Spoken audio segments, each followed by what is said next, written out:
Anxiety tidak akan berlaku sekiranya kita tidak ada keturunan yang overthinking. Trauma juga trigger yang never end. Trauma tidak boleh dihilang. Ada dalam kepala kita dan kadang-kadang akan datang. Keturunan otak yang overthinking tidak boleh ditukar kerana otak tu memang dijadikan begitu. Tetapi kita boleh halang trigger-trigger anxiety supaya dia sentiasa tidak mengganggu dan mencetuskan anxiety kita. Apakah cara untuk menghalang trigger-trigger tersebut? Pertama, korang jangan Google search pasal penyakit. Itu bahaya, nanti kamu akan ingat. Nombor dua, korang jangan cakap pasal penyakit berulang-ulang kali.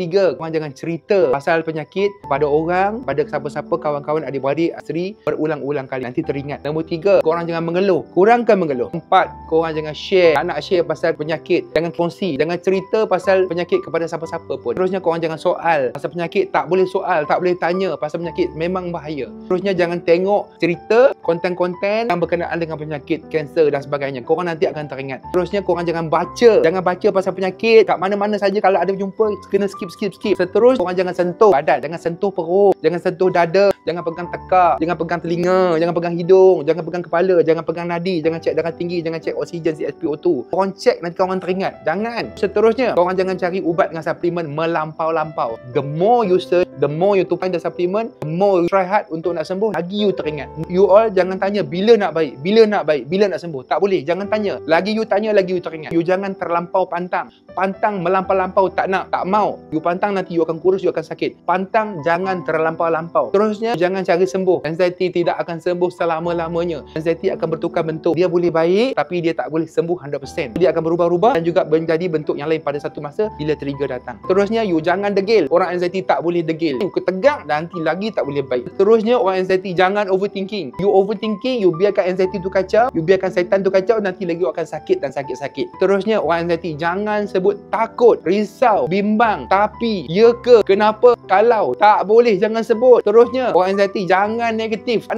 nak negatif. Aku dah baik, aku dah kuat, aku dah sihat, aku dah sembuh, aku dah pandai, aku dah tahu, aku dah menang. Sebut yang positif. Terusnya, jangan tanya orang pasal penyakit, okey ke tak okey. Jangan tanya. Jangan biarkan mak kita, kawan kita, saudara kita tanya, engkau okey ke belum? Jangan tanya. Orang anxiety, tolong jangan tanya dia, you okey ke hari ni? No, you tanya, nanti dia teringat, nanti terus datang. Terusnya, orang anxiety jangan double check. You bangun pagi, you double check, okey tak hari ni? Kan? Tak nak, jangan double check. Bangun jangan tanya dah baik ke belum. Seterusnya, orang anxiety jangan perfectionist sangat. The more you perfectionist, the more you nak perfect dalam kerja you, kesihatan you tanya kenapa dulu tak ada, sekarang ada. Jangan tanya, sebab kita memang tak sempurna, kita tak perfect. So jangan tanya kenapa dulu tak sakit, sekarang sakit, kerana kita dah makin tua. You will never same again. You will never the same like last time. Kita makin tua, kita akan sakit. Terusnya, you jangan bangun pagi, you check, okey tak hari ni? Okey tak hari ni? Jangan bangun tengok dekat cermin lah semua, you okey tak hari ni? Seterusnya, you jangan jumpa banyak sangat doktor, promo, ustaz, awak, macam-macam you nak jumpa. You jumpa banyak, nanti you akan dapat macam-macam jawapan, macam-macam cerita. You juga yang pening nanti. Terusnya, you jangan tanya selepas makan ubat jadi apa? Jadi apa? Jangan tunggu-tunggu dan jangan tanya. You tunggu segayat lagi, you akan dapat panic attack.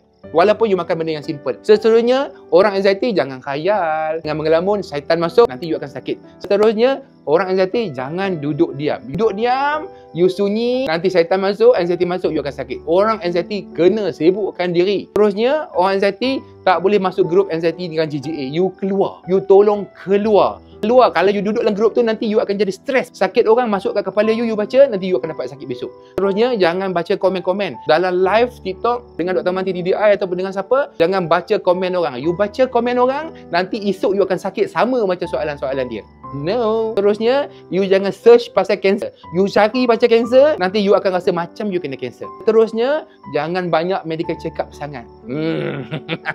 You medical check up, nanti you akan rasa lagi risau. Result yang normal, you risau. Kalau result tu tak normal, you lagi risau. No more frequent medical check up. Bahaya untuk otak you, orang anxiety. Terusnya, orang anxiety tidak boleh ada denial.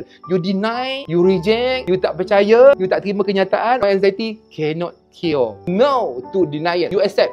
Okay? Tapi jangan cakap kat orang you anxiety. You seorang-seorang faham, cukup. Yang penting, you tahu yang you boleh handle. Jangan cakap kat orang. Seterusnya, orang anxiety tak boleh kawan dengan orang toksik. Kecilkan circle. No to toxic people. Abaikan dia orang. Seterusnya, orang anxiety tak boleh baca WhatsApp yang negatif. Jangan baca WhatsApp. Buat tak tahu je. Terusnya, orang yang ada anxiety ni tak boleh buat untuk sembuh. You jangan buat sesuatu untuk sembuh. Jangan berzikir untuk sembuh anxiety. Jangan bersukan untuk sembuh anxiety. Jangan pantang untuk sembuh anxiety. Jangan you solat untuk sembuh anxiety. Jangan you buat aktiviti untuk sembuhkan anxiety. Sebab you buat untuk dia. Jangan buat untuk sembuh. Buat untuk you happy. Orang anxiety jangan cari sembuh, cari happiness.